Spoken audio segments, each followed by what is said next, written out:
예. 안녕하세요. 예. 반갑고요. 예, 권수미다가 소개를 잘 해주셨는데 이번에 잘 만났고 오늘 제가 뭐 얘기 드릴 내용은 뭐 그냥 여러 가지 제가 공부하는 것도 그렇고 요새 이제 이슈가 되고 있는 것들 그것도 그렇고 이제 두 가지가 첫 번째는 암의 얘기는 아닌 것 같지만 다 암의 얘기일 것 같고요. 두 번째는 제가 여기서는 이제 자료를 다 영어로 만들어야 되기 때문에 뒤에 이제 한글 자료도 있지만 영어 자료들이 있거든요. 근데 어렵게 생각하실 필요 없어요. 제가 다 해석을 해드릴 거고, 아, 그렇구나. 그러니까 영어는 이제 언어라기보다는 뭐 언어죠. 근데 이제 기호라고 보시면 그냥 보시면 돼요. 그냥 보시고 제가 중간에 설명을 해 드릴 테니까 한번 보시고. 근데 이제 이 보통 뭐라고 그래야 되나? 보통 이 미국은 복습은 신경을 안 써요. 복습은 체크를 안 하는데 예습을 엄청 신경을 많이 써요. 그러니까 모든 리포트나 과제를 다 읽고 오지 않으면 이 수업이 따라가기 굉장히 힘들어요. 그만큼 뭐냐면 뇌가 어느 정도 활성화돼 있고 인지가 돼 있는 상태에서는 내가 이제 얘기를 하면 교수님 얘기를 하면 이제 대화가 되는데, 만약에 아무리 그 언어를 똑같은 걸 쓰더라도 내가 미리 그 전에 그 내용을 모르면 알 수가 없거든요. 근데 오늘 내용은 어려운 건 아니고요. 어려운 건 아니고 지난번에 이제 잼 베이비 아침에 했던 내용에다가 좀 더 더해서 제가 좀 리더들하고 좀 나누고 싶은 얘기들 그런 걸 좀 하면 좋을 것 같아요. 특별히 적을 건 없지만 그냥 보지 말고 이게 좀 한번 내가 생각해 봐야 되겠다. 왜냐하면 용어들을 제가 말씀드릴 테니까 한번 보시면 도움이 되지 않을까. 그리고 참고 자료들, 제가 이 방송이 끝나면 제가 참고했던 자료들은 또 공유해서 또 보여드릴 테니까 한번 보시면 도움이 많이 될 것 같아요. 예, 그래서 할게요. 예. 여긴 아침이죠. 예. 표정인데 표정 좀 밝게 해주세요. 이렇게 다들 왜 저녁인데 이렇게 웃어? 예, 제가 시작하도록 하겠습니다. 예. 잘 들리시죠? 예.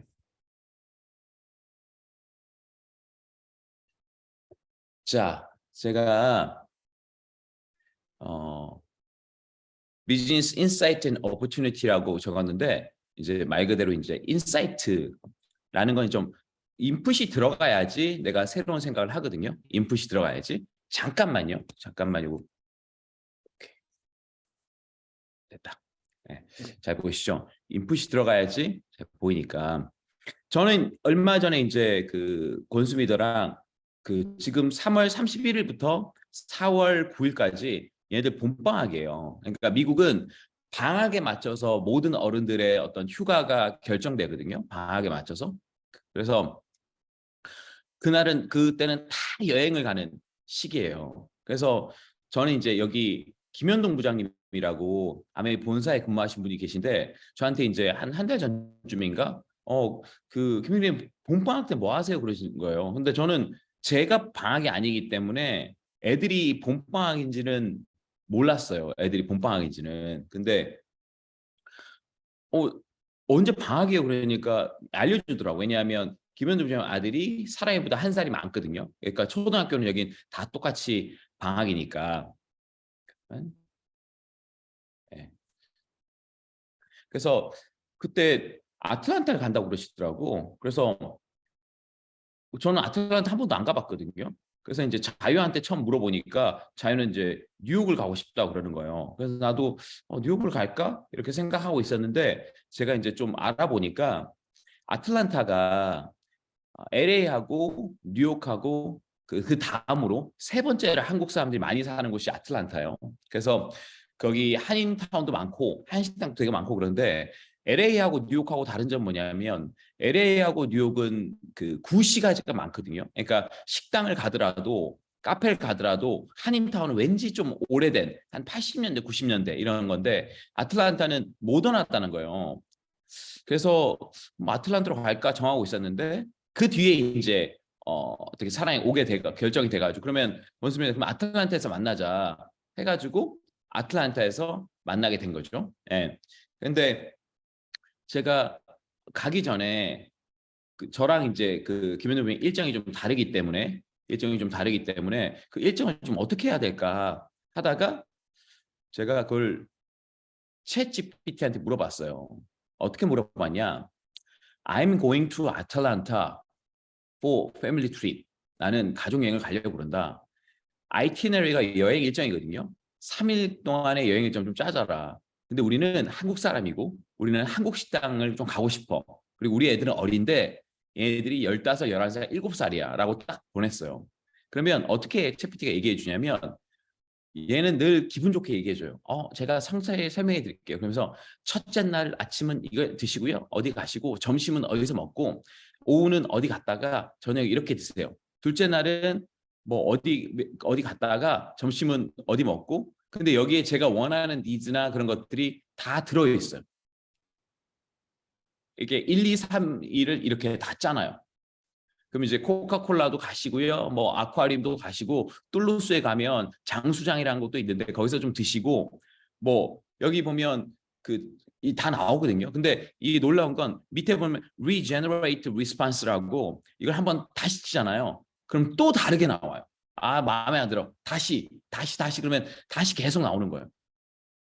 그러니까 요새 유튜브 보면 그런 것들 되게 많아요. 챗 GPT가 시킨 대로 여행 가보기 하는 거 있잖아요. 근데 물론 챗 GPT를 많이 써보신 분들 많이 써보시겠지만 아마 주부들은 많이 안 써보셨을 거예요. 이게 얼마나 신기하냐면 그냥 제가 아틀란타 여행 3일 짜줘. 그러면 이렇게 안 나와요. 내가 한국인인지도 모르고 하니까. 내가 한국인인 걸 얘기하고 그리고 자녀를 얘기하니까 나온 거예요. 그래서 우리가 여기 추천한 대로 코카콜라도 가고 수족관도 가고 여기서 얘기한 한인식당도 갔는데 제가 이제 돌아와서 내가 생각할 때 미스테이크를 한가 했어요. 뭐냐? 가는 날짜를 정확히 얘기해 줬어야 됐어요. 내가 이때 31일부터 4월 1일, 2일 날 뭐 간다고 얘기를 했으면 얘가 시간에 맞춰서 딱 얘기했어요. 우리가 월요일 날이었는데 월요일 날은 대부분 뮤지엄이 휴관이에요. 그리고 월요일 날 우리가 야외를 좀 가려고 그랬거든요. 보테니컬이나 아니면 자연사 박물관 같은 거 가려고 그랬는데 야외인데 비가 오니까 못 간 거야. 근데 만약에 내가 그 날짜를 정했으면 아마 월요일 날 그게 쉬었으면 그날은 피하고 월요일 날 갈 것을 그 전에 가라고 얘기했을 거예요. 그러면 날짜는 반영이 되느냐? 날짜는 반영이 안 돼요. 날짜는 반영이 안 돼요. 왜냐하면 챗 GPT는 2021년 전에 했던 정보로 하기 때문에 실시간 날씨는 검색이 안 되지만 날짜를 넣었으면 하는 거죠. 그러니까 훨씬 구체적으로 물어볼수록 얘는 훨씬 구체적으로 얘기해요. GPT라는 걸 잠깐 설명드리면 뭐의 약자냐면 Generative Pre-trained Transformer예요. SFN Transformer인데 이게 뭐냐면 generate 이게 생성하다거든요. 생성하다, pre-trained 미리 훈련된 트랜스포머라는 거는 여러분 영화 보면 트랜스포머 변형 뭐 이런 거 있잖아요. 이게 이제 뭐냐면 구글에서 2007년도에 만든 프로그램이에요. 구글에서 만들었어요. 구글에서 만들었는데 구글이 이걸 안 쓴 거지. 왜냐면 이걸 쓰면 자기 검색이 무너지니까. 그래서 검색을 해야지 광고 수익이 나는데 이걸 오픈하면 검색이 안 쓰니까 광고 수익이 없으니까 오픈 안 했는데 오픈 AI가 나와서 독립해서 나왔는데 마이크로소프트 이걸 사버린 거야. 이거를 한 1조 원을 주고 사용권을. 그래서 지금 마이크로소프트가 쓰고 있고 구글 검색이 지금 97%고 마이크로소프트 검색 엔진이 있어요. 여러분 네이버하고 쓰시죠. 근데 다음은 안 쓰지. 근데 다음도 검색이 있거든요. 그런 거였어요. 그러니까 마이크로소프트는 다음 같은 거였어. 빙이라는 건데 그 빙에다가 이 GPT를 붙였어요. 그래서 여러분이 빙이라는 그 검색 엔진 쓰시면 왼쪽에 검색이 나오고 오른쪽에 챗 GPT로 검색을 할 수가 있어요. 그래서 이게 뭐냐? 미리 훈련됐다는 거죠, 얘가. 그러니까 이게 이제 오픈AI라고 인공지능 개발에 하는 건데 인공지능이라는 건 뭐냐면 머신러닝을 통해서 얻어진 것을 다 인공지능이라고 그러는데 제가 어렵게 설명 안 드릴게요. 머신러닝이란 뭐냐면 기계학습이란 뭐냐면 이 개념이에요. 옛날에 여러분 우리가 옛날에 그거 안 들어봤어요? 포트란, 코볼, 베이직이라는 거 얘기 그건 컴퓨터 용어예요. 그러니까 컴퓨터는 인간말을 못 알아들어요. 그러니까 컴퓨터는 컴퓨터가 알아듣는 프로그램 언어를 써줘야지 이해를 했어요. 우리가 옛날에 MS-DOS 들어가면 우리가 이제 뭐 그 기계 그 언어 소 if then 같은 거 써가지고 뭐 이게 삼각형 같은 거 만들고 뭐 별 같은 거 만드는 걸 기억한다면 엄청 오래된 사람이니까 잘 모르겠군요. 엄청 오래된 사람들은 학교에서 그런 거 배웠거든요. if then 같은 거 해가지고 이렇게 흑백에서 만들었거든요. 이제 그게 이제 기계어인데 얘는 자연어인데 쉽게 얘기하면 기계어로 얘가 개인지 고양인지 구별을 한다 그러면 개인지 고양인지 구별한다 그러면 얘가 구별을 못 하는 거예요. 구별을. 그러니까 발이 4개 달렸고 눈이 있는데 눈이 좀 동그랗고 빼지고 털 있고 그런데 이게 개가 고양인지 모르는 거야 이게. 근데 이제 사람을 보면 우리가 어렸을 때 개 고양이를 엄마들이 어떤 설명을 해주지 않거든요. 그냥 많이 보여주거든. 이거 저거 개야. 엄마 이거 뭐야? 강아지. 저건 뭐야? 이 보여주거든. 그래서 기계들한테도 보여주기 했어요. 이거를 개나 고양이를. 근데 이게 안 되는 거예요. 이 컴퓨터가 무식한 거야. 못 알아보는 거야. 못 알아보는 거야. 근데 문제가 뭐냐면 구글이 90년대 후반에 나왔거든요. 구글이 나옴으로써 많은 데이터 이미지가 쌓이기 시작했어요. 그러니까 한 100장 보여줄 때는 기계가 못 알아봤는데 이 보여주는 숫자를 10만 장, 100만 장 보여주니까 이 기계가 구별하기 시작한 거예요. 이게 개였네? 이게 고양이였네? 그게 이제 머신러닝이에요. 그래서 겁나 많이 보여주기 시작한 거예요. 많이. 왜냐하면 그거는 구글에서 이제 많이 따온 거죠. 데이터들이. 그래서 미리 훈련시킨 건데 이거는 자연어. 인간어로 물어보면 얘들이 인간에 맞게끔 얘기를 하는 건데 여기 또 뭐가 들었냐면 강화학습을 시키는데 한 보여준 거 같죠. 이미지 보여주는 거 보면서 강화학습인데 그게 뭐냐면 언어를 만들어내면 이 언어가 자연어에 가까운지 안 가까운지 이거를 사람들 그러니까 저 난민들이나 엄청 인도나 엄청 저렴한 비용으로 고용할 수 있는 사람 있죠. 이 사람들을 한 수만 명 써가지고 얘가 답을 냈을 때 요거는 좀 어색하다. 요건 맞았어 하는 걸 계속 훈련시킨 거야. 그냥 계속. 그러니까 인간이 개입됐어요. 그러니까 얘가 얘기할 때 인간같이 얘기하는 거야. 이게 GPT예요. 제가 잠깐 요새 GPT에서 가장 그래도 핵심을 잘 찔러서 설명한 카이스트 김대식 교수님이 얘기한 거를 잠깐 보여드릴게요. 당연히 있을 거라고 생각합니다. 우선 첫 번째, 겁니다. 이런 일들이 이제 사회에 저는 엄청난 타격은 당연히 있을 거라고 생각합니다. 우선 첫 번째, 검색의 시대가 끝나는 것이 아닐까. 덕분에 순다 피차이저, 구글 CEO가 한 달 전에 회사 내부에서 코드 레드, 이제 긴급한 사태다. 98년 창업 이후에 처음으로 회사가 망할 수 있는 위기에 처했다라는 이야기를 합니다. 그리고 구글 관점에서는 정말 짜증날 거예요. 오픈 AI가 사용하는 핵심 기술을 본인들이 개발한 거잖아요. 트랜스포머를 97년에 이미. 그리고 사실 이미 작년에 2021년입니다. 재작년에 구글 팀이 트랜스포머를 사용해서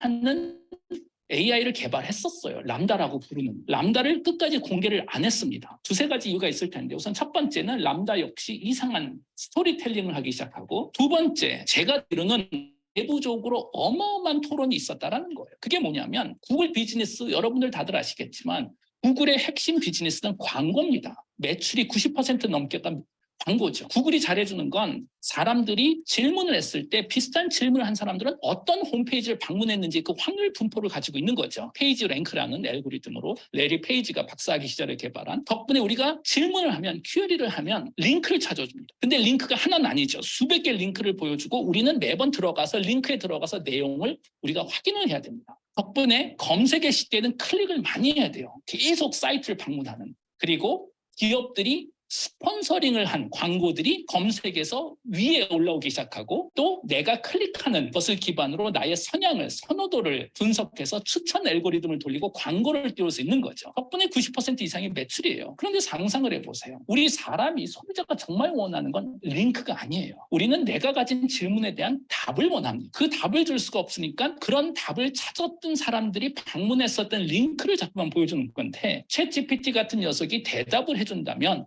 클릭할 필요가 없네. 클릭 숫자가 10분의 1로 줄어들고 광고주는 떨어지고 매출이 아주 추락할 거라는 예측 덕분에 람다를 공개를 안 했습니다. 2021년에 기술을 다 개발하고 나서도 오픈 AI는 광고 비즈니스를 안 하고 있으니 결국 구글도 혁신가의 딜레마에 빠진 거예요. 본인들 기술로 어마어마한 조단위 비즈니스를 하고 있는데 본인들이 개발한 기술로 그 비즈니스가 날아갈 수 있을 테니 화력.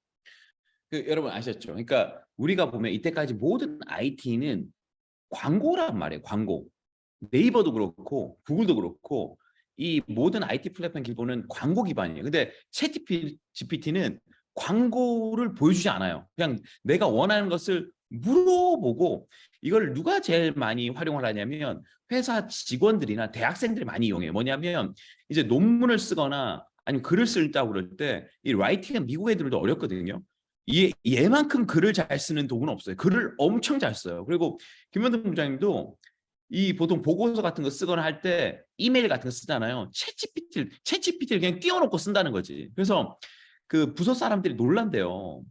아니 이 한국인이 스피킹은 좀 그렇게 잘하지 않고 조용한데 메일을 너무 잘 쓰니까 그러니까 그냥 일반 검색 엔진처럼 채팅 보면 여러분 아시죠? 회사에서 일할 때 밑에 이제 카톡 띄워놓잖아요. 그런 것처럼 챗 GPT를 띄워놓는다는 거지. 이걸 띄워놓는다는 거지. 그리고 요새 이제 이슈가 되고 있는 게 뭐냐면 어떤 사람이 $100를 가지고 챗 GPT로 스타트업을 시작한 거예요. 이건 뭐냐면 챗 GPT한테 물어본 거야. 야, 나 $100 있는데 네가 사업 모델 좀 네가 좀 짜줘. 이 사람이 누구냐면 잭슨 그레이트 하우스 40라는 사람이에요. 이 사람인데 여기서 이제 막 오픈 AI한테 쫙 물어보니까 얘네들이 뭐라고 그랬냐면 eco responsible products, 그러니까 환경에 친화적이고 환경에 좋은 이커머스 비즈니스 시작해라. 그래서 그러면 챗 GPT나 아니면 꼭 채팅이 아니라 얘네들 인공지능이 카피라이트도 만들어주고 로고도 만들어주고 홈페이지 같은 것도 만들어주거든요. 얘가 이미지 같은 거를. 그래서 얘가 이제 그린 겟짓 구루라는 거를 챗 GPT가 만들어준 거예요.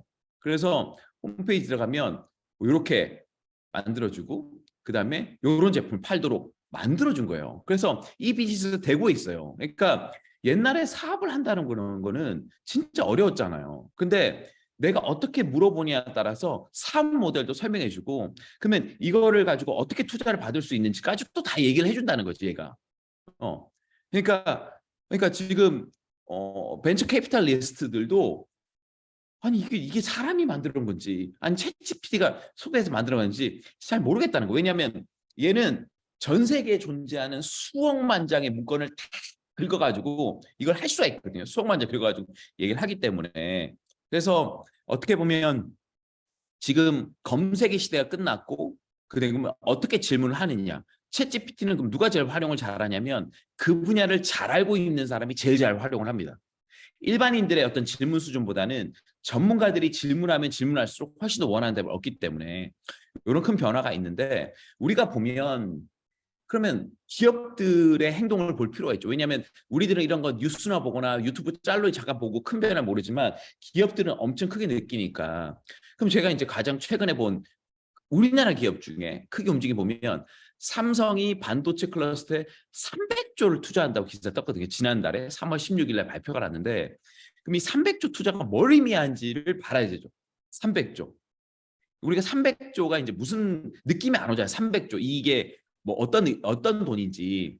근데 이제 발표한 투자 금액이 364조인데 2011년 우리나라 전체 국가 예산의 규모가 300조였어요. 이건 뭐냐면 한 나라의 모든 운영 예산이 300조인데 우리나라의 예산보다 더 많은 돈을 투자한다는 이건 뭐냐면 저는 삼성이 엄청난 큰 위기의식을 느꼈고 지금 어떤 준비를 하지 않으면 완전 끝난다 하는 거죠. 그러면 여기 보면 자율차, 로봇, 빅데이터, AI 등 미래 디지털 전환 시대 두뇌 역할을 하는 시스템 반도체에 투자를 한다는 건데 그럼 삼성이 반도체 최고인데 지금 메모리 반도체하고 시스템 반도체라는 게 있거든요. 제가 아까 전에 GPT라는 걸 설명드렸듯이 제가 잠깐 메모리 반도체, 시스템 반도체 설명드리면 메모리 반도체라는 건 여러분이 갖고 다니는 USB 같은 거 있잖아요. 파워포인트를 넣거나 아니면 음원을 넣거나 하는 저장 기능을 하는 메모리 반도체고 시스템 반도체는 뭐냐면 얘가 뇌가 있는 거예요. 얘가 생각을 하는 거지. 그래서 자율주행이나 AI 쓰려면 그냥 저장이 아니라 얘가 생각을 해야 되는 건데 우리나라는 메모리 반도체가 전 세계 넘버 원이에요. 삼성이. 근데 시스템 반도체는 전 세계에서 3%밖에 안 돼요. 근데 전체 반도체 시장에서 메모리 반도체가 20%. 우리가 요걸 먹고 있었던 거지, 삼성이. 근데 지금 실제로 세상에 존재하는 반도체 시장의 80%는 시스템 반도체인 거예요. 왜냐? 지금 자율주행이나 AI나 인공지능이나 로봇 같은 거는 메모리 반도체가 아니라 시스템 반도체 쓰는 거거든. 그래서 메모리 반도체보다 시스템 반도체가 훨씬 더 어렵지만 여기 보면 창의적인 설계, 이건 설계를 어떻게 하느냐. 메모리 반도체는 집적 기술이라고 그러거든요. 저도 뭐 전문가는 아니지만 얼마나 세밀하게 해서 많은 기능을 저장시킬 수 있느냐. 그러니까 삼성이 패러다임을 전환한 거예요. 얼마나 많은 것을 저장하는 시대는 끝났다. 이제는 설계를 해야 된다. 창의적으로. 왜냐? 왜 끝났을까요? 왜 저장 기능이 끝났을까요? 이제 저장 기능이 필요가 없어요. 왜? 지금 구글이 지금 큰일 났다고 그러거든요. 검색을 안 하니까. 또 하나 큰 위기를 느끼는 건 뭐냐면 아마존입니다. 아마존은 뭐냐면 아마존은 유통으로 돈을 버는 것이 아니라 서버로 돈을 벌었거든. 서버가 필요 없어진다는 거죠. 왜? 마이크로소프트가 이 챗GPT를 무료로 제공하고 마이크로소프트는 기업들은 그러거든요. B2B를 합니다. 이 챗GPT를 누구한테 지금 팔려고 그러냐면 기업들한테 팔려고 그래요. 그럼 기업들이 이걸 쓸 이유가 있어야 되잖아요. MS 오피스하고 결합을 합니다. 이게 뭐냐면 챗GPT한테 슬라이드 만들어줘. 내 작년에 재무제표 좀 엑셀로 만들어줘. 내 원하는 문서 좀 마이크로소프트 MS 워드로 만들어줘. 이게 마이크로소프트 MS 오피스라고 결합시키는 거죠. 그러면 이 챗GPT를 구동시키려면 회사가 뭘 이용해야 되냐면 마이크로소프트 클라우드를 이용해야 돼. 클라우드. 그 뭐냐면 우리가 가지고 다니는 USB가 의미가 없어요. 여러분 지금 USB 안 갖고 다니죠? 여러분 USB 안 갖고 다니잖아요. 몇 명이 갖고 다니지만 지금은 다운받거나 그러잖아요. 위에 가상공간에 떠 있잖아 그냥. 그런 것처럼 자 지금 트렌드는 뭐냐면 저장해서 클라우드로 간다. 검색해서 질문으로 간다는 거죠. 이게 그냥 우리가 서비스 이용하는 입장에서는 그냥 이용하는 것 같지만 이건 완전 다른 개념이에요. 결국 뭐냐면 지식 저장은 의미가 없다는 거예요. 그러니까 내 뇌를 어떻게 쓸 것이냐. 이때까지 여러분 중학교, 고등학교 때 제가 몇 번 말씀드렸지만 저는 암기의 대왕이었다. 암기의 대왕. 국사나 그거나 다 외웠단 말이에요. 장학 퀴즈 같은 거 뭐예요? 골든벨 뭐예요? 다 암기 관련된 거예요. 암기에 관련된 거. 근데 지금 뭐냐면 암기는 의미가 없다. 의미가 없는 거예요. 그러니까 큰 기조가 달라졌다는 거죠. 제가 지금 보고 있는 책 중에 그 경제재산 이건희라는 이 책이 있는데 이전에 이제 반도체 관련 책을 보고 제가 말씀드렸듯이 굉장히 인상적이게 보고 있는데 이 93년도에 독일의 이제 캠핑스키 호텔에서 그 알죠? 마누라하고 자식 빼고 다 바꿔라 그런 선언을 해서 굉장히 많이 달라졌는데 그럼 이 책을 보면 그 변화라는 거, 그 행동이라는 거 그거는 어떤 전제 이런 두 가지 전제입니다. 첫 번째 뭐냐면 미래에 대한 뷰예요. 잠깐 그분이 이제 육성으로 실제로 그 이건희 그때 이제 그때 회장이죠. 했던 얘기를 보면 전 세계가 국제화로 가는 요 시기에 이제는 삼성이 안 변하면은 영원히 국가적으로 2류, 기업으로도 2류 내지 2.5류 잘 해봐야 1.5류까지는 갈 수 있을지 모르겠다.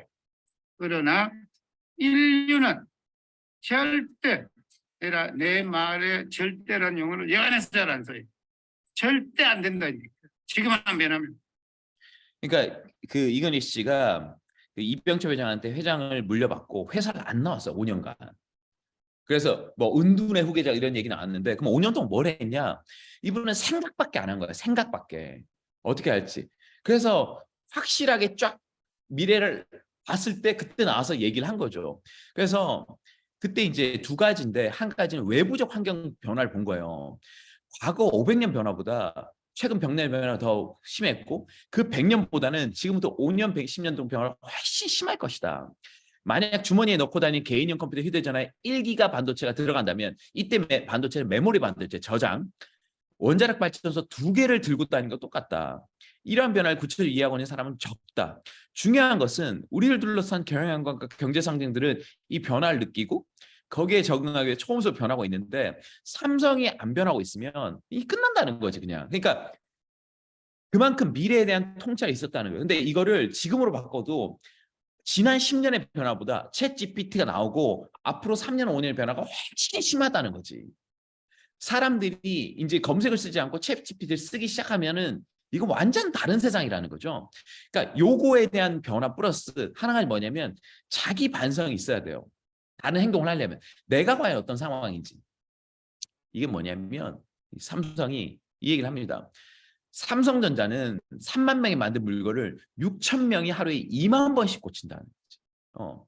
쓸데없이 자원 낭비하고 페인트 낭비하고 공기 나쁘게 하고 나쁜 물건, 불량품 만들어내니까 이런 낭비적 집단은 이 세상에 없다. 암으로 치면 이익이다. 그러니까 자기 기업을 암적인 존재로 얘기한 거예요.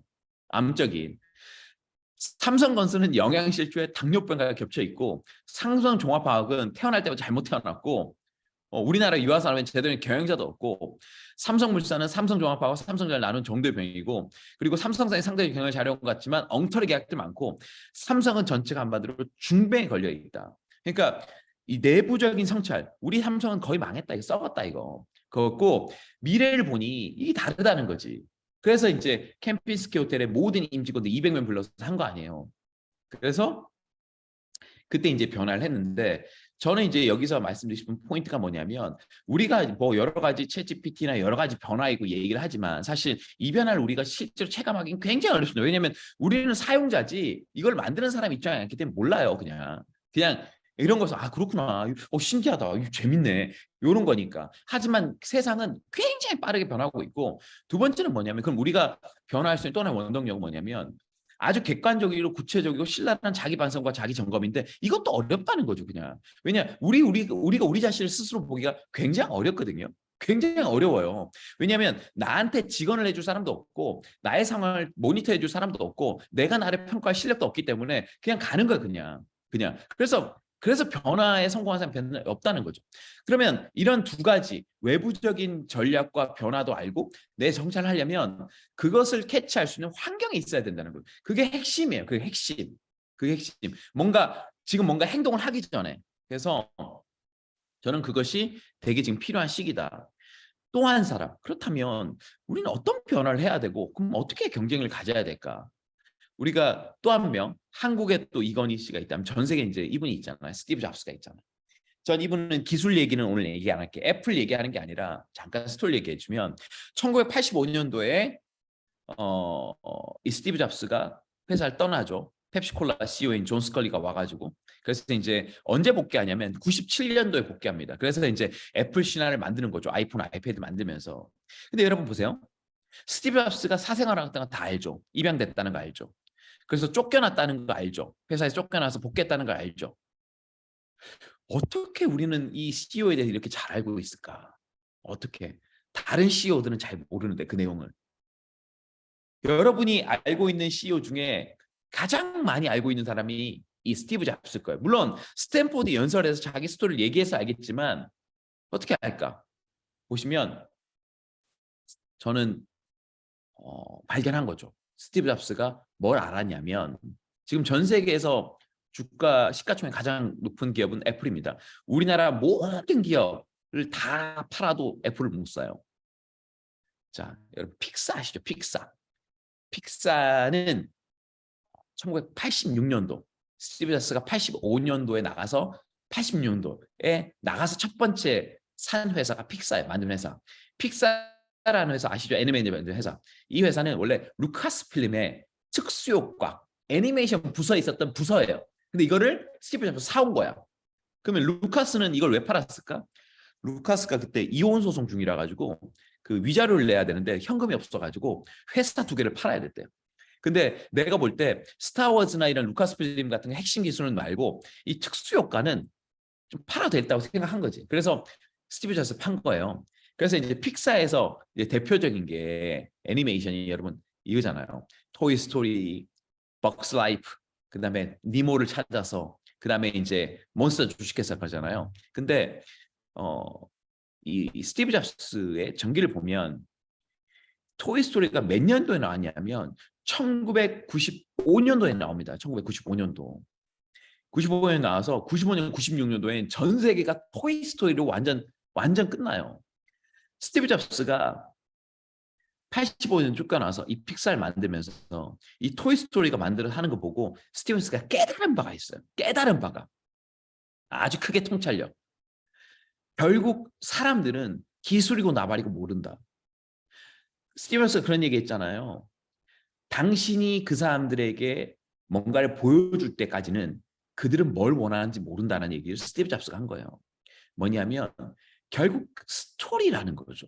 이 스토리, 기업이든 어떤 상품이든 개인이든 간에 스토리가 강력한 것은 사람들은 선호하게 돼 있다는 거죠. 사람들 그 내면 기제에는 굉장한 스토리를 원하고 자기도 어떤 스토리를 만들고 싶은 그게 굉장히 강하다는 거죠.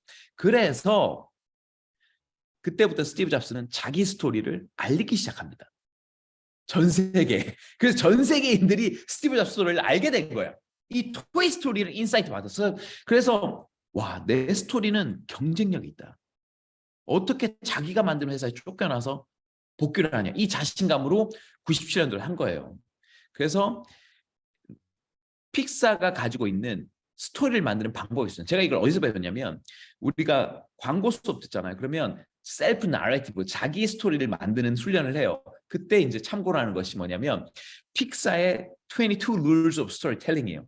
스토리를 만드는 22가지의 룰이라는 게 있는 거예요. 이게 그냥 있는 게 아니라 이걸 기반해서 스토리가 만드는 거예요. 그러니까 그냥 만드는 게 아니라 모든 벅스라이프나 토이스토리나 니모나 모든 것들은 이 구성을 따르게 돼요. 이 구성만 따르면 누구나 성공해서 대박난 스토리를 가지게 된다는 거죠. 22가지는 어려우니까 기본적으로 알려드릴게요. 이게 뭐냐? 모든 스토리는 어떻게 시작하냐면 Once upon a time there was. 옛날 옛적에 니모나 토이스토리나 벅스라이프 모든 화면 보세요.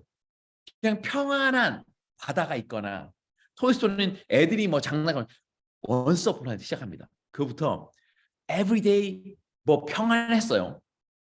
One day, 어느 날 because of that 어떤 사건이 있는 거야. 사건이. 그것 때문에, 근데 중간에 그것 때문에 결국 finally 이게 핵심이에요. 이게 핵심이에요. 이게 있어야 돼. Once upon a time. 옛날에. 그러니까 보면 아메리도 그렇잖아. 내가 이게 평안히 살고 있다가 아무 문제 없었어. 그냥 어느 날 누가 얘기했다는 거지. 어느 날 어떤 제품을 썼고, 아니면 어느 날 그 계기가 시작했다는 거지.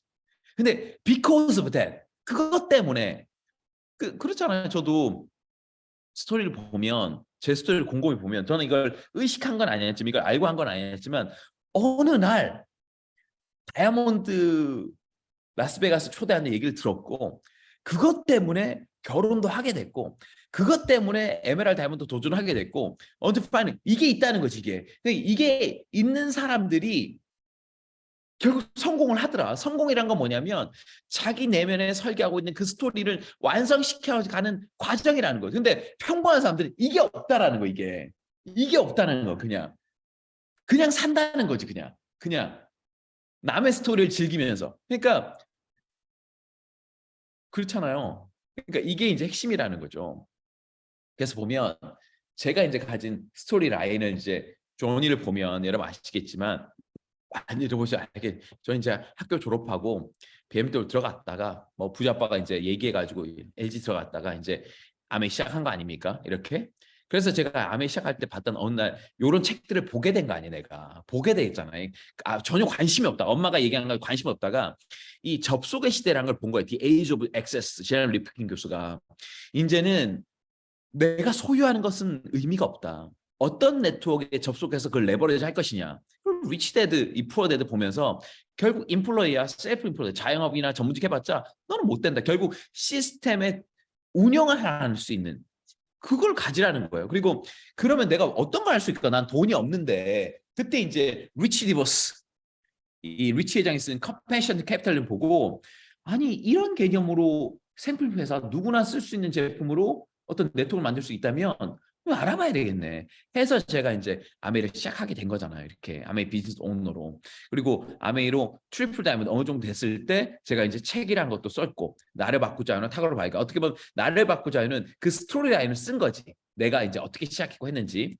그리고 이제 유튜브도 하게 되고 유튜브도 어떻게 보면 제가 할 기회가 없는데 어느 날 본사랑 어떻게 미팅을 하다가 이걸 해야 되겠다 싶어 한 거잖아요. 10만 원. 오, 태어나서 물고기 중에 제일 많아. 저 밑에 어마어마한 사이즈. 와, 이게 진짜 엄청나네. 유튜브도 하고 그다음에 이제 이거 아시겠지만 뭐 많이 못 보신 분들 아시겠지만 이거 이제 아마존에 가서 제 이름을 검색하면 코리안 바이 검색하면 제 영화가 나옵니다. 이게 이제 4.99불짜리인데 여러분 볼 필요가 없어요. 그 이유는 두 가지인데 첫 번째는 여러분이 본다고 저한테 1원 한 푼은 안 들어옵니다. 두 번째는 이게 5불 정도 6천 원 정도 4.9불이면 6불 정도의 가치는 안 할 것 같아. 이게 재미가 없어요. 내가 봐도 그냥 한번 실험적인 다큐멘터리 영화인데 지금 아마존에서는 검색을 사고 있고 몇 명이 봤는지는 모르겠지만 많이 봤을 것 같진 않아. 왜냐하면 나한테 요금 정산을 안 해주고 있거든. 이 감독이 제 친구가 했기 때문에. 그래서 이제 저는 이제 결국은 작년에 여기 켈빈 대학으로 오게 됐죠. 켈빈 대학의 미디어 아트 앤 스트레이트 커뮤니케이션이라고 왔는데 그 수업을 듣는 수업이 건물이 디보스 커뮤니케이션 센터라는 거죠. 그러니까 이것도 신기해요. 뭐 저는 잘린 건 아니지만 제가 잘려서 애플 복귀한 건 아니지만 제가 리치보스 회장님 책을 보고 아메일 시작해서 유학 올 수 있는 상황까지 만들었는데 다시 온 곳이 디보스 커뮤니케이션 센터라는 게 나는 굉장히 재밌는 것 같고 그렇죠. 제가 이제 수업을 많이 듣고 있는데 그러면 제가 나이가 어리잖아요. 이 제일 위쪽에 있는 교수인데 왼쪽에 있는 샘 스마트가 이제 저보다 어리고 어제 저녁에 이제 제가 발표를 했는데 PR 교수가 제이슨 교수인데 그분이 75년생이더라고요. 그러니까 지금 여기 웃고 있는 애들은 다 20대. 가운데 있는 친구가 이제 그 알렉스라는 친구인데 이 친구는 22살이에요. 그럼 내가 여기서 내가 살아남을 수 있는 이유는 뭐냐면 아메이 했던 경험들 이 뭐 아메이 사업 설명이라 했던 게 아니라 아메이와 관계했던 그 경험들이 저한테 조금씩 동아줄처럼 저를 살려주고 있는 거지. 동아줄. 예를 들면 어제 발표는 뭐냐면 어제 발표 PR 수업이에요. PR 케이스를 쫙 던져줘요. 네가 인터넷 가면 케이스들이 쫙 많아. 이 중에 한 가지를 선택해서 네가 분석해서 발표하는 수업이에요. 그냥 PR 수업인데 그럼 내가 케이스를 쫙 보니까 쫙쫙쫙 넘기다 보니까 뭐가 있냐면 로얄 캐리비안 케이스가 있는 거야. 로얄 캐리비안 그룹이 이거는 나하고 관계가 있잖아. 로얄 캐리비안이. 그럼 내가 로얄 캐리비안을 한 거예요. 로얄 캐리비안을. 그래서 사태가 뭐냐면 로얄 캐리비안 이 크루즈가 코로나 때 노 세일 그러니까 항해가 중지됐거든. 그래서 주가가 80%나 빠져요. 이게 80% 빠졌을 때 어떻게 극복할 것이냐는 그 애널리스트인데 이 했던 회사가 웨버 샌들링 회사인데 요걸 내가 하겠다고 그런 거예요. 그래서 10분 발표인데 3분은 나는 어떻게 쓰느냐 내가 왜 로얄 캐리비안 그룹을 선택했는지 얘기를 하는 거예요. 2014년에 한국 아메리카 로얄 캐리비안을 갔었다. 나도 중국 가는 거 캐리비안 크루 타봤고 또 2025년에 메디테리언 크루즈를 이 로얄 캐리비안으로 애들이 너무 신기하는 거야. 이것을 직접 타본 애들은 별로 없거든요. 그러니까 전 이런 걸로 살아남는 거지. 그러니까 아메리카 고마운 거예요. 요런 소스를 주는 거니까. 아무튼 그래서 이제 뭐 요런 케이스인데 뭐 시츄에이션 뭐 이렇게 됐다는 거 요걸 이제 제가 발표했으면 요건 지나가고 그리고 이제 여기서 보면 제가 원래는 자유 유학 보내려다 제가 왔잖아요. 그래서 둘이 지내다가 그리고 어느 순간 올해 초에 얘가 왔죠. 희마이가 왔다가 그리고 이제 얘가 이제 사랑이 태어나고 나서 권수미다가 병원에 아팠을 때 그때 이제 우리가 가족 사진 못 찍어서 가족 사진 찍었는데 얘네가 지금 다 온 거 아니에요. 셋이가 많이 큰 거 아니에요. 자연은 진짜 많이 컸어요. 많이 왔다는 거예요. 그러니까 어떻게 보면 저는 미국 와서 어떻게 보면 다른 2막이 시작되는 건데 그런 구정이 있는 거죠. 그래서 제 스토리라인 그런 거고 여기 보면 그랜드 래피드 공항을 딱 가면 글렌래필 통과하려면 이걸 지나가야 돼요. Amway, Welcome to West Michigan. 뭐 아메이 판이니까 공항을 오면 정말 여기 있는 그 식음대는 식수대는 다 이스프링으로 다 했거든요, 공항에. 그래서 저는 굉장히 기분이 좋은데, 그래서 제가 첫 번째 이게 이제 첫 번째 오프닝이 좀 길었는데 뭐냐면 변화가 있고 변화를 하기 위해서는 실제로 변화에 행동하려면 외부적인 성찰과 내부적인 성찰이 돼야 된다. 이게 되게 중요한 거고 그 성찰하기 위해서는 그 성찰할 수 있는 자극이 되는 환경이 있는 것이 굉장히 중요하고 사람이 경쟁력을 가지기 위해서는 어떤 스토리를 가진 게 굉장히 중요한데 제가 말씀드린 거고 제가 이제 사업적으로 접근해서 말씀드린 건 뭐냐면 그때 이제 말씀은 미디어 이코노믹스에서 제가 말씀드렸거든요.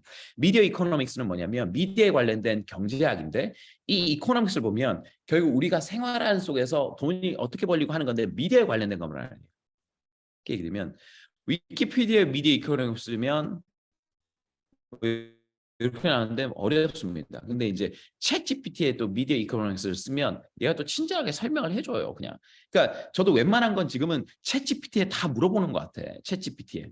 제가 이제 미디어뿐만 아니라 모든 비즈니스가 아마 그럴 거야. 아마 여기 보면 첫 번째 미디어 이코노믹스를 이해하려면 프로덕션, 디스트리뷰션, 컨섬션 그러니까 생산과 분배와 소비를 이해해야 되고 어떻게 돈을 버는지를 이해를 해야 되고 그리고 이것이 이 사회에 어떤 영향을 미칠지 알아야 되는 건데 제가 이제 어떤 얘기를 했냐면 제가 발표한 자료인데 이거 누가 만드는지 아시죠?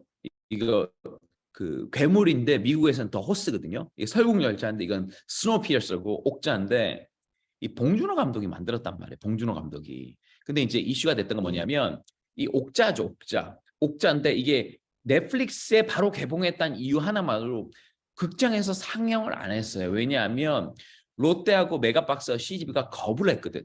그 중에서 가장 많이 거부를 했던 게 CJ, CGV였어요. 왜냐하면 CGV가 우리나라에서 영화 체인이 제일 큰데 넷플릭스 동시 개봉하다 보니까 보통 같이 개봉하면 안 되고 먼저 극장을 상영한 다음에 그 다음에 이제 넷플릭스 들어가야 되는 건데 우리나라에서 최초로 봉준호 감독이 넷플릭스에 처음 개봉했거든. 그러니까 굉장히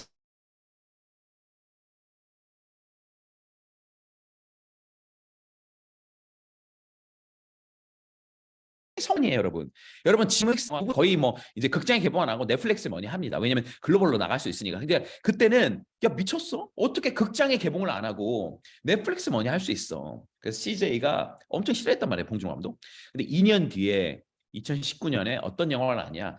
기생충이 나왔죠. 패러사이트가 나왔죠. 기생충이.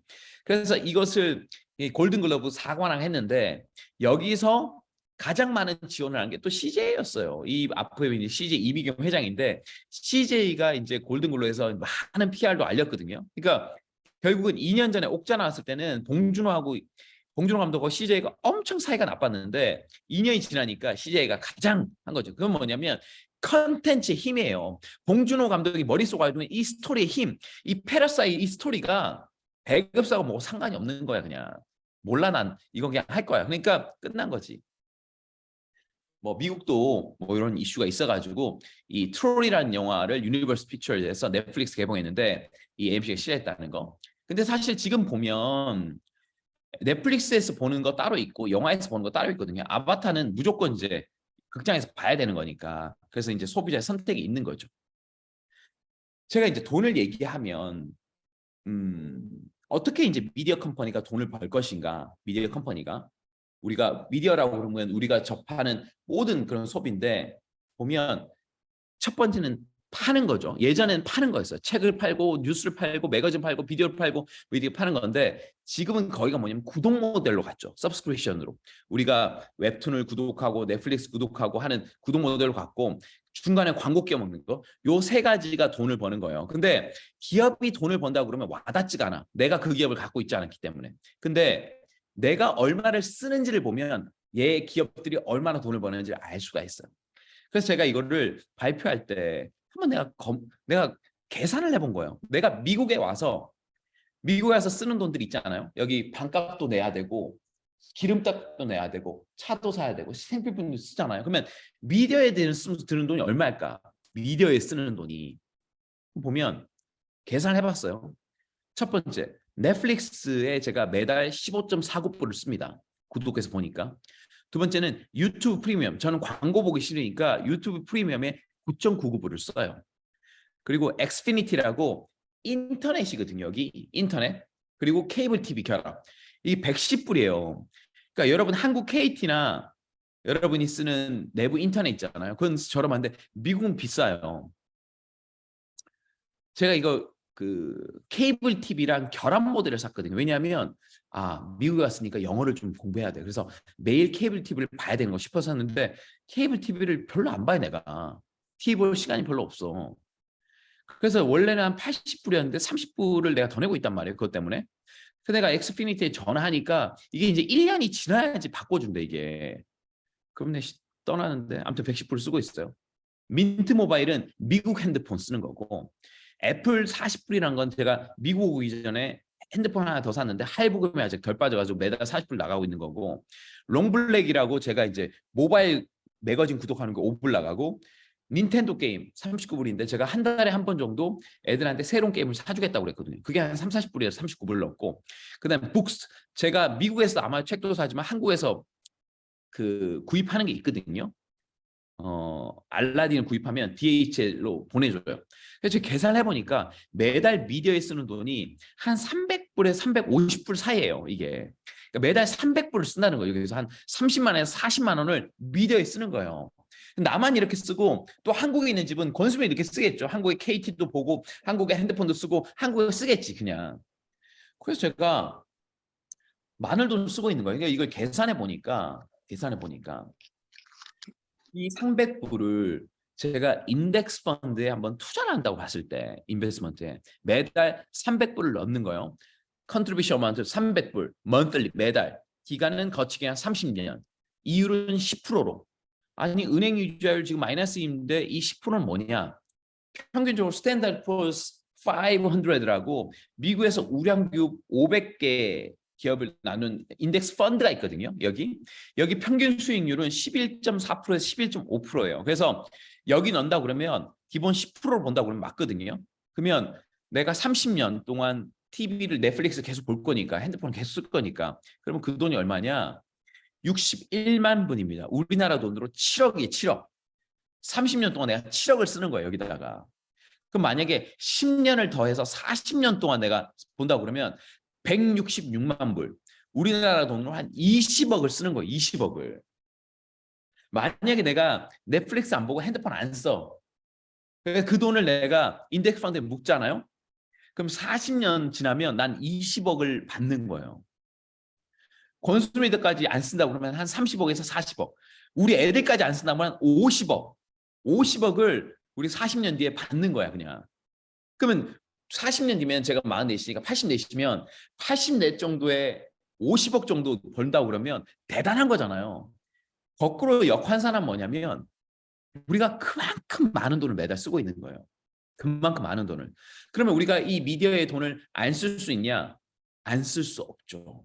매달 나가는 거지. 근데 보세요. 제가 지금 넷플릭스나 유튜브로 얘기했지만 아메이 모델은 반대로 생각하면 우리가 매달 쓰는 이 돈을 세이브 시킬 수 있고 이걸 레버리지해서 수입을 만들 수 있는 모델이라는 거예요. 뭐냐면 넷플릭스 안 봐도 살아요, 여러분. 유튜브 프리미엄 안 써도 돼. 그냥 광고 좀 보면 돼, 그냥. 우리 애들은 다 광고 쓰는 거니까.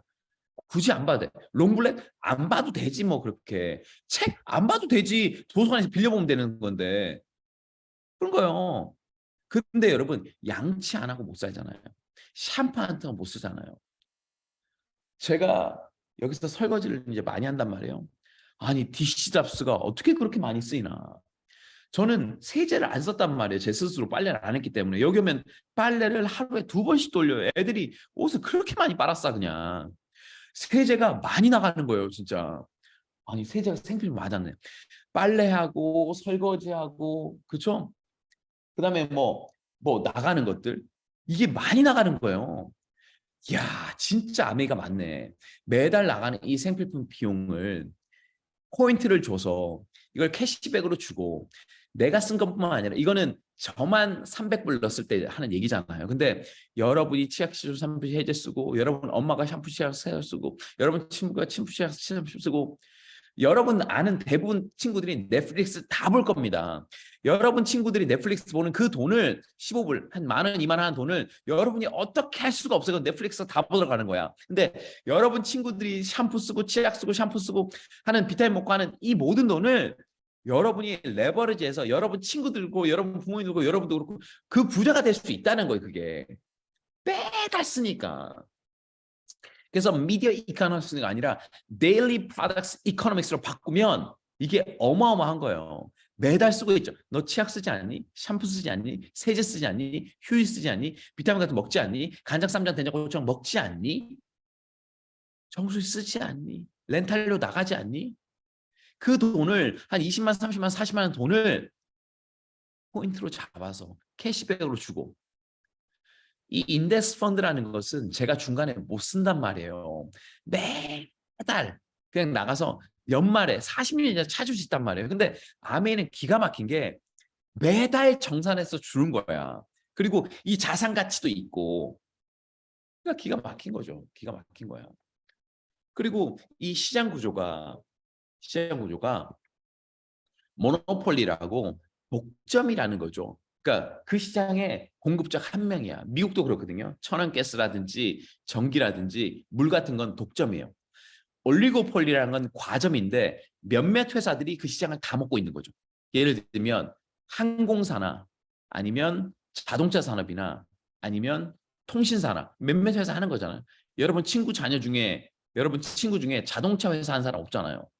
커피숍 한 사람 있어도. 그러니까 이건 과점인 거고, 리미티드 컴피티는 뭐냐면 모노폴리스틱 컴피티션인데 독점적 경쟁이라고 들어오는 것들이 엄청 많은 거야. 근데 상품들이 비슷비슷한 거야. 이게 뭐냐면 패스트 브랜드, 패스트 패션 브랜드, 뭐 자라나 갭이나 올드니 뭐 비슷비슷하거든요. 이런 것들이죠. 이런 구조로 이제 대기업들이 들어가는 거죠. 그래서 많은 기업들이 하고 싶은 건 독점입니다. 독점. 여러분 독점은 뭐라고 생각? 어떤 느낌이 들어요? 독점. 약간 부정적인 언어가 들지. 독점. 그래서 과점 금지법 같은 거 있잖아요. 독점 금지법 그런 게 있다고. 그게 뭐냐면 회사가 독점을 하면 소비자한테 나쁘다 하는 이론이었잖아요. 근데 피터 틸이라는 사람이 뭐라고 그랬냐면 그거 웃기지 마라. 여러분이 사용하고 있는 여러분이 좋아하는 기업들은 다 독점 기업이다. 그 뭔 말이야? 왜 독점이야? 곰곰이 보면 사실 시장 구조 모양들은 이렇게 되어 있지만 심리적으로 이 제품을 써야 되겠다 마음 먹으면 그 기업은 여러분한테 독점 기업이라는 거죠. 여러분이 만약 매번 살 때마다 마트 가서 가격을 봐야 된다 그러면 예를 들면 휴지 같은 거 있잖아요. 휴지 같은 거. 저도 이제 여기는 이제 아메이 휴지가 없으니까 마이어나 코스트코나 월마트나 가면 휴지 같은 거 본단 말이에요. 그럼 내 가격을 따져요. 뭐 거기서 품질 거기서 거기니까. 근데 어떤 건 5.99불, 어떤 건 6.99불, 어떤 날은 어떤 건 4.99불 뭐 이런 거 보면 싼 걸 산단 말이에요. 이렇게. 그럼 그 기업들은 한 번은 나의 고객이 됐다, 한 번은 아니잖아요. 그건 나한테 독점이 아닌 거야. 근데 내가 꼭 아메이 휴지만 써야 돼. 그러면 휴지 만드는 기업들은 여러 가지만 그 아메이 휴지만큼은 나한테는 독점 기업 역할을 하는 거예요. 왜? 아메이 휴지만의 특성이 있잖아요. 이게 독점인 거죠. 그러니까 소비자의 마음을 사로잡고 있는 아이템들이 많은 기업들이 독점 기업인 거고, 독점 기업들은 소비자한테 무조건 유리해요. 왜? 소비자들이 가격을 비교 안 해 살 수 있고 믿고 살 수 있으니까. 효용도 높고 심리적 효용도 높고 실질적으로 가치 효용도 높다라는 거죠. 그래서 모든 비즈니스 독점이 돼야 되는데, 그래서 아메이가 추구하는 건 뭐냐면 네트워크 마케팅이 아닌 거예요. 뭐 인셀덤이나 아니면 애텀이나 아니면 허벌라이프나 뭐 이런 것이 아니라 아메이가 추구하고 있는 건 뭐냐면 무조건 독점이에요. 왜 아메이 정수기가 다른지 여러분 설명할 수 있잖아요. 아메이 청진기가 왜 다른지를 설명할 수 있잖아요. 아메이 WX가 왜 다른지 설명할 수 있잖아요. 아메이 마이크로바미 설명할 수 있잖아요. 그리고 아메이 비즈니스 플랜이 왜 다른 모델은 다른지 설명할 수 있잖아요. 왜 유니크한지. 그러면 이게 독점 기업이라는 거죠. 이해되셨나요? 이해되셨나? 넷플릭스 주가가 고공치다가 디즈니 플러스가 나오고 HBO가 나오고 그다음에 아마존 프라임이 나오고 쿠팡 플레이 나올 때 주가가 떨어지게 돼 있거든요. 왜? 독점을 하다가 스트리밍 서비스 독점을 하다 떨어지니까. 그렇죠? 요 파트가 되게 중요한 파트고 제가 우리 파트는 이해를 했으면 하는 파트예요. 아니 왜 아메이 로고도 하나도 없고 아메이 제품도 없는데 왜 아메이 얘기를 계속하세요? 잘 들어보세요. 아메이가 왜 밸류가 있는지. 아메이 농장이 있잖아요. 아메이 R&D 기술 연구진이 1000명이 넘어서 계속 신기술로 제품을 만들어내고 있단 말이에요.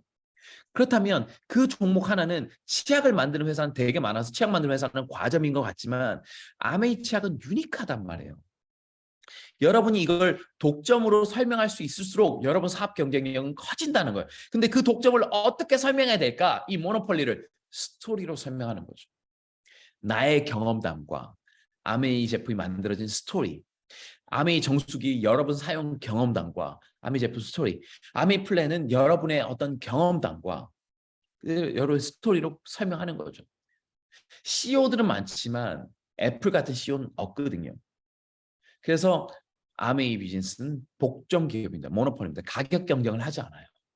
처음에는 다른 비타민도 좀 비싸 보이는데 다른 세제부터 좀 비싸 보이는데 그 경우는 올리고폴리인 경우에는 그게 설명이 돼요. 이 치약보다 이게 더 비싼데?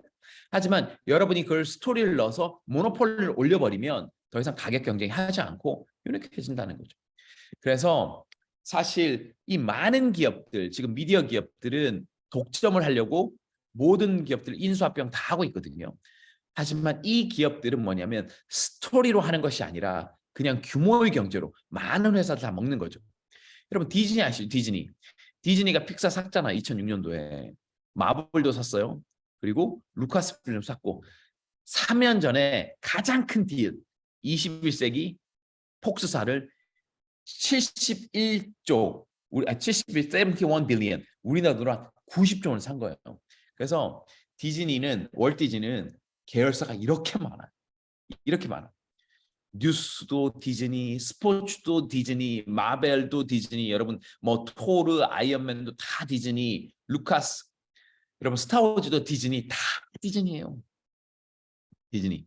그래서 요 쪼매난 귀여운 쥐가 아니라 지금 거대 마우스가 된 거죠. 거대 마우스가 됐고 사실 이렇게 지배를 하는 이유는 미디어 컴퍼니가 지배를 하는 이유는 뭐냐면 얘가 우리의 시간도 잡아먹고 우리의 머니도 잡아먹고 어텐션도 잡아먹는다는 거죠. 제가 조금 더 지날게요. 요거는 좀 딥한 내용 다음에 내려가고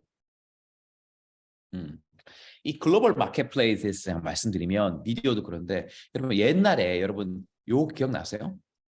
스타워즈, 인디아나 존스, 인디펜던스 데이, 어벤져스 있잖아. 이게 뭐냐면 cultural imperialism이라고 이게 뭐냐면 문화 제국주의예요. 이거 뭔지 아세요? 이거 보면 지구는 누가 지킨다? 미국이 지키는 거예요. 여러분 트랜스포머, 외계인 오면 누가 지켜요? 미국이 지키는 거예요. 미국이 천조국이라고 하잖아요. 천조국. 왜 천조국이냐? 국방비가 천조야. 우리나라 전체 예산이 아까 300조라고 그랬는데 국방비로만 1000조를 쓰는 거야. 천조국.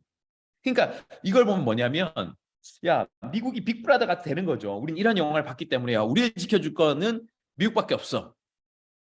생각을 하는 거죠. 그리고 우리가 어렸을 때 어떤 거 봐요.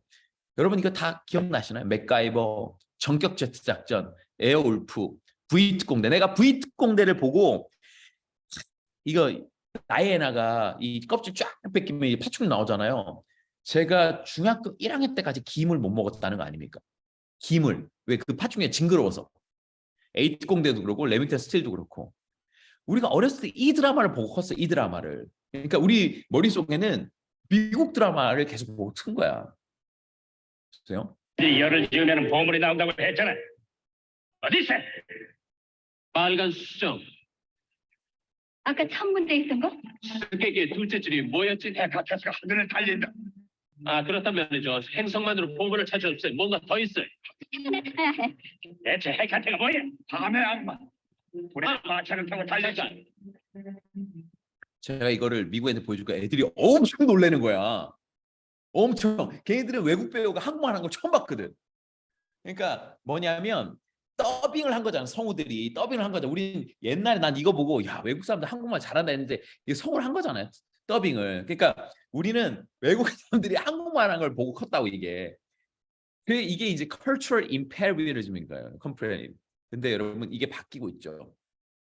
바뀌고 있어요. 바뀌고 있는데 여러분 스퀴드 게임이 진짜 이게 역사적으로 이 미디어 업계에서 이 충격적인 사건이에요. 이게 전 세계에서 흥행 1위를 했다는 거. 여러분 이거 영어로 봤어요? 아니 나 한국어로 봤잖아. 이게 전 세계로 히트를 했다고. 전 세계로 히트로. 이 봉준호 감독이 골든글로브 시상식에서 두 가지 멋진 얘기를 했죠. 두 가지 멋진. 첫 번째, 가장 개인적인 것이 가장 창의적인 것이다. 또 하나는 요 말입니다. Wow, amazing, unbelievable. Yeah, I'm foreign language filmmaker, so I have a translator here. Please understand. 뭐, 그 자막, 서브타이틀의 장벽도 아니죠. 한 1인치 정도 되는 그 장벽을 뛰어넘으면 여러분들이 훨씬 더 많은 영화를 즐길 수 있습니다. Once you overcome the 1-inch tall barrier of subtitles, you will be introduced to so many more amazing films. 이게 엄청 멋진 말 한 거예요. 엄청 멋진 말. 이게 뭐냐면 once you overcome the 1-inch tall barrier of subtitles, you will be introduced to so many more amazing films. 1인치의 타이틀. 네가 자막만 볼 수 있으면 전 세계 모든 컨텐츠 볼 수 있다. 이 얘기를 멋지게 한 거예요. 역시 우리 봉준호 형님은 되게 멋있어요. 되게 탁월한 인물이야. 진짜 첫 번째로 넷플릭스에 영화도 넣고 전 세계 글로벌로 히트친 기생충도 만들어냈고 골든글로브에서 멋진 말도 했고 하여튼 되게 수준 높은 사람이에요. 여러분. 우리 대학교 선배님입니다. 같은 대구 사람이에요. 여러분.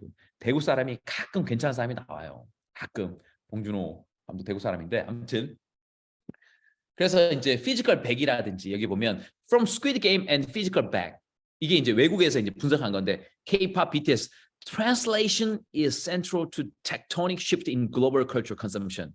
이게 뭐냐면 이 자막이라는 거, 피지컬 백을 통해 스퀴드까지 이 자막이 글로벌로 터트린 거예요. 그러니까 지금은 뭐냐면 어느 나라인가가 중요하지 않아. 그냥 서브타이틀만 보면 내용만 좋으면 통한다는 거예요. 내용만 좋으면. 옛날에 글로벌이라고 그러면 미국 컨텐츠라고 그랬거든요. 아니에요. 지금 글로벌은 로컬입니다. 로컬이에요. 글로벌은 로컬이에요. 이 글로벌 컨텐츠를 가지고 있는 비즈니스 가지고 있는 것도 아메이밖에 없어요. 전 세계 100여 국가에 나가 있기 때문에 우리가 그래서 라스베가스 가서 제가 2005년도에 아메이를 결정할 때 제가 가서 결정한 이유는 뭐냐면 이 글로벌 비즈니스구나. 전 세계 수많은 사람들이 이걸 하는구나. 우리는 언어는 다르지만 1인치 장벽처럼 아메이 랭귀지로 아메이 랭귀지 뭐예요? PB하고 BBG, LOSG 이게 아메이 랭귀지예요. 이 글로벌이거든. 이 스케일이 너무 큰 거야. 난 그래서 아메이를 한 거거든. 여기 보면 피지컬 백도 그렇고 제가 하나 아이유노 이게 뭐가 혁신이냐? 과연 뭐가 혁신이라고 그러냐? 지금 이 변화 시기에 아이유노인데 이분이 어떤 회사냐면 전 세계 지금 자막 있죠. 서브타이틀 번역의 70%를 만든 회사. 이 사람 코리안 아메리칸이에요.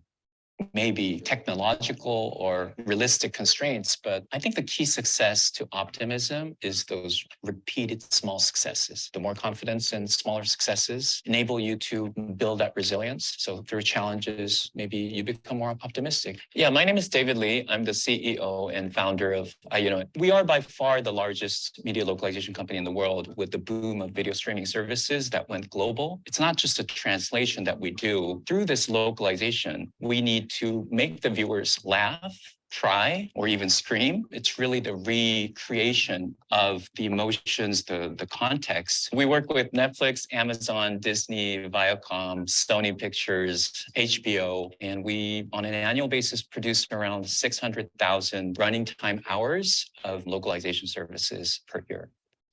앞으로 향후 6년간 일을 못 맡아요. 다 독점이야. 하도 일이 많아가지고 앞으로 5년간 6년간 새로운 아틀리에 없죠.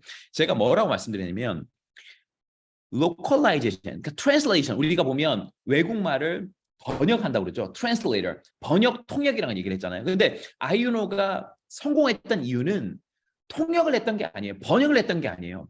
localization, 그 현지에 맞는 것을 외국인들에게 맡겼다는 거예요. 그러니까 결국 뭐냐면 어떤 언어만 그냥 바꾼 게 아니라 미국 사람들은 이 상황 때 어떤 용어를 쓸까라는 것을 연구해서 자막을 만든 거예요.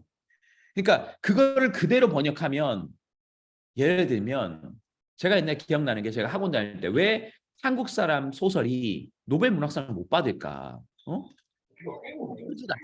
그런 것들도 왜 받을까 그런 것들을 우리나라 번역이 안 되는 거죠. 예를 들면 어떤 할머니가 자기 아들 집에 갔는데 그 아들 집에 딸이 뭐 아파서 죽었다. 그 할머니의 탄식, 우얏고 어쨌고 이거를 영어로 하면 와시라이드예요.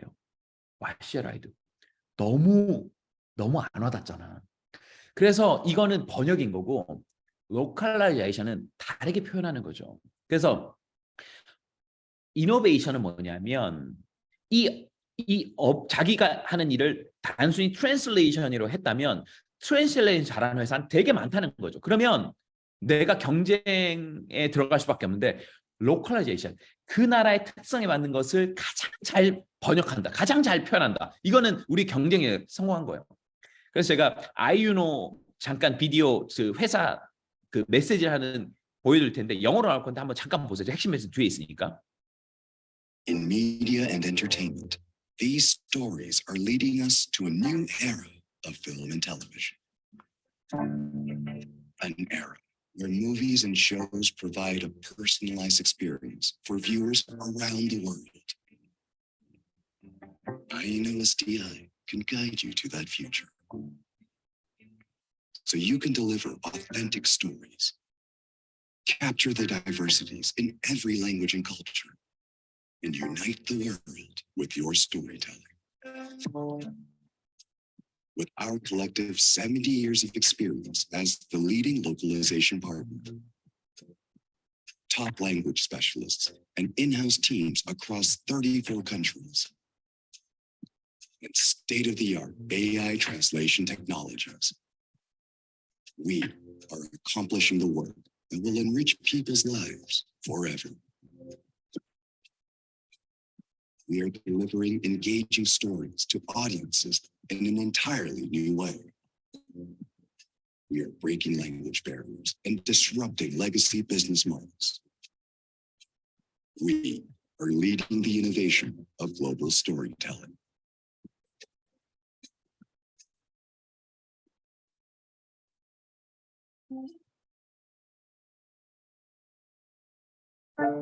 Connecting content, connecting people.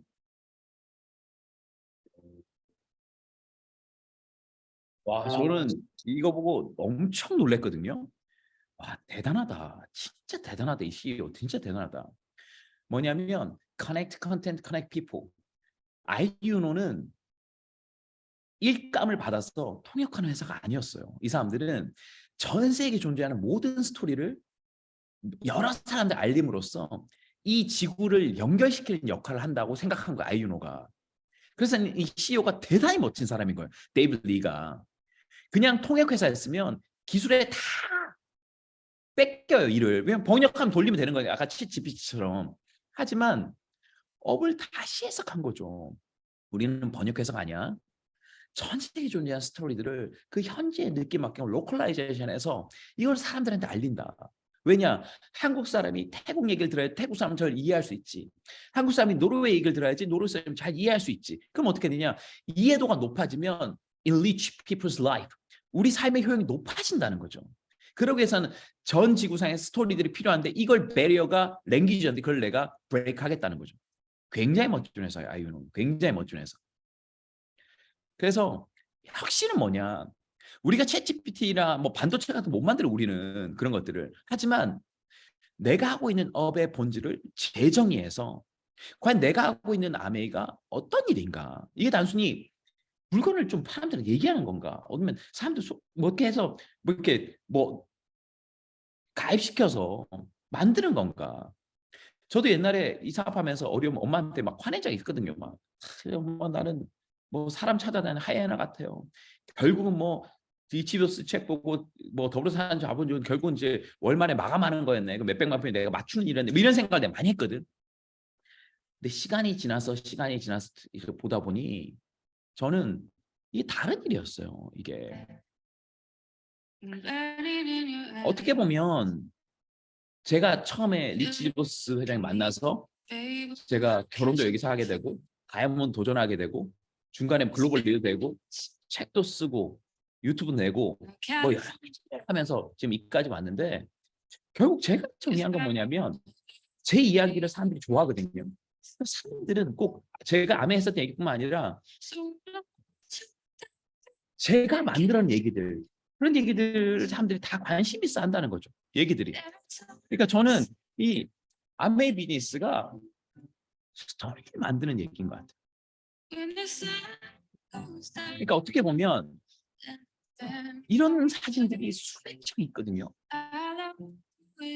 제가 아메이를 안 했으면 도저히 경험하지 못했을 사건들, 내가 이걸 안 했으면 못 만났던 사람들, 내가 이걸 안 했으면 못 뛰었을 경기들, 내가 안 했으면 못 도전했던 것들, 어떻게 보면 순간순간은 매달은 그냥 저도 PB였고 건수는 도전이었고 하는데 시간이 지나니까 PB는 안 보이는 거예요. 하지만 그 순간은 다 이런 그냥 그런 거였어요. 여러분이 하는 그런 것처럼. 결국 스토리가 만들어지는 과정 중에는 그 스토리가 보이지 않는다. 하지만 그것이 어느 정점을 떠나서 만들어지면 여러분 스토리 된다는 거죠. 그래서 저는 여러분은 어떤 스토리를 가지고 있는지, 난 안 가지고 있다면 그럼 어떤 스토리를 만들고 있는지. 제가 그랬잖아요. 스티브 잡스부터 쫙 일관되게 스토리다.